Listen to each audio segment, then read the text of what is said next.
साथियों सुप्रभात। आप सभी को 15 सितंबर इंजीनियर्स डे अभियंता दिवस की बहुत बहुत शुभकामनाएं। भारत में प्रतिवर्ष 15 सितंबर को भारत के सुप्रसिद्ध इंजीनियर भारत रत्न से सम्मानित डॉक्टर सर मोक्षगुंडम विश्वेश्वरैया के जन्म दिवस के अवसर पर मनाया जाता है। दिनांक 15 सितंबर 1860 को उनका जन्म हुआ और 100 वर्ष की आयु तक उन्होंने अनवरत अपने कार्य से पूरे विश्व भर में अपनी प्रतिभा का लोहा मनवाया। साथियों, डॉक्टर सर मोक्षगुंडम विश्वेश्वरैया का जीवन हम सभी को प्रेरणा देने वाला है। एक बार की बात है कि वे एक ट्रेन में सफर कर रहे थे और साधारण वेशभूषा होने के कारण उस ट्रेन में बैठे हुए अंग्रेज उनका मजाक बना रहे थे, उनका मखौल बना रहे थे, उनका उपहास कर रहे थे।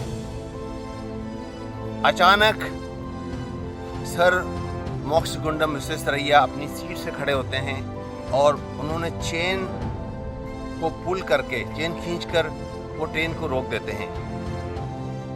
उनके इस बर्ताव पर अंग्रेज नाराज होते हैं और वे उन्हें भला बुरा कहने लगते हैं। और इसी विवाद के बीच ट्रेन में अचानक गार्ड पहुंचता है और वो पूछता है कि आपने ट्रेन को चेन पुल करके क्यों रोका।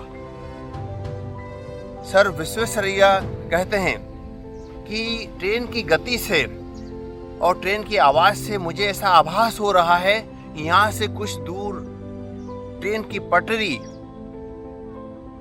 टूटी हुई है। गार्ड उनको साथ लेकर जाता है और जब वो चेक करता है तो सचमुच ट्रेन की पटरी क्षतिग्रस्त हुई मिलती है। नट बोल्ट निकले हुए मिलते हैं और वह गार्ड और समस्त अंग्रेज पैसेंजर जो उस ट्रेन में बैठे होते हैं वे डॉक्टर सर मोक्षगुंडम विश्वेश्वरैया की प्रतिभा के आगे नतमस्तक हो जाते हैं। ऐसी ही कुछ कहानियों में उनके व्यक्तित्व को परिभाषित करती हुई कुछ घटनाओं में उनकी प्रतिभा का, उनके जीवन चरित्र का एक अनूठा एग्जाम्पल हमें मिलता है। जब वे मैसूर के दरबार में दीवान के रूप में कार्य करते थे, उस समय भारत माता स्वतंत्रता की बेड़ियों में जकड़ी हुई थी। अंग्रेज अधिकारी कुर्सी पर बैठते थे लेकिन भारतीय व्यक्ति जमीन पर बैठते थे। डॉक्टर सर मोक्षगुंडम विश्वेश्वरैया ने इस भेदभाव भरे अपमानजनक बर्ताव का विरोध किया और उन्होंने ये आग्रह किया कि भारतीय अधिकारी भी कुर्सी पर बैठेंगे। एक और घटना उनके बारे में बड़ी प्रसिद्ध है कि जब वे मैसूर में दीवान के रूप में कार्य करते थे तो उनके पास स्टेशनरी के 2 सेट होते थे। एक सेट में वो ऑफिस का कार्य करते थे, एक सेट का उपयोग, और दूसरे सेट का उपयोग वो अपने पर्सनल कार्य के लिए अलग से करते थे। यानी कि वे ऑफिस वाले स्टेशनरी का उपयोग अपने व्यक्तिगत कार्य के लिए नहीं करते थे। यह उनके व्यक्तित्व का, उनकी नैतिकता का सबसे बड़ा प्रमाण है। और उन्होंने असंख्यों छात्रों की, प्रतिभावान छात्राओं की गुप्त रूप से मदद की, आर्थिक मदद की, जो पढ़ने में बड़े होशियार थे लेकिन अर्थभाव के कारण, पैसे की कमी के कारण, गरीबी के कारण पढ़ नहीं पा रहे थे, लेकिन वे उसे हमेशा गुप्त रखते थे। डॉक्टर सर मोक्षगुंडम विश्वेश्वरैया के जीवन की एक घटना और बड़ी यूनिक है। एक व्यक्ति ने उनसे ये पूछा कि आप 98 इयर्स की उम्र में, 100 वर्ष की उम्र में स्वस्थ कैसे रहते हैं। तो उन्होंने हंसते हुए कहा कि बुढ़ापा आता है, दरवाज़ा खटखटाता है, डोर को नॉक करता है, लेकिन मैं कह देता हूँ कि विश्वेश्वरैया घर पर नहीं है। और इसके साथ साथ उनके जीवन में एक और घटना बड़ी विख्यात है कि वे 10 मिनट का पावर नैप लेते थे।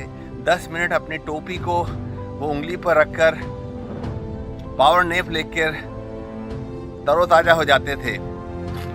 इसके साथ साथ डॉक्टर सर मोक्षगुंडम विश्वेश्वरैया ने 100 वर्ष तक सक्रिय जीवन जीते हुए अपने जीवन के माध्यम से एक नई मिसाल कायम की।